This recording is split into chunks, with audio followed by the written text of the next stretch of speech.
ఏ సీజన్లో వచ్చే పండ్లు గాని కూరగాయలు గాని కంపల్సరీగా తినాలి అంటుంటారు. ఆ కాలానికి తగినట్టుగా మన శరీరానికి అవసరమైన పోషకాలను అందిస్తాయి. కొద్దిమంది అలవాటు లేకపోయినా కూరగాయలు గాని పండ్లు గాని అలవాటు చేసుకుంటూ ఉంటారు.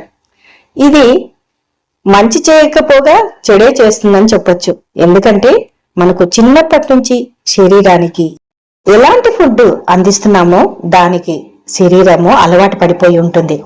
కొత్తగా మనం ఏదైనా అలవాటు చేయాలి అంటే అది చాలా కష్టం. అందుకనే శరీరానికి అవసరమైనా కూడా మనకి ఏది శరీరానికి పడుతుందో అది మాత్రమే తీసుకోవాలి. ఇష్టంగా ఏదైనా తింటేనే అది ఒంటికి పడుతుంది అంటుంటారు పెద్దవాళ్ళు. అది 100% కరెక్ట్. మనం ఇష్టంగా తిన్నామనుకోండి అది తొందరగా కూడా జీర్ణమవుతుంది. ఏదైనా మనకి ఇష్టమైనా కూడా మితంగా తినండి, ఆనందంగా హ్యాపీగా ఉండండి. Thanks for watching my video.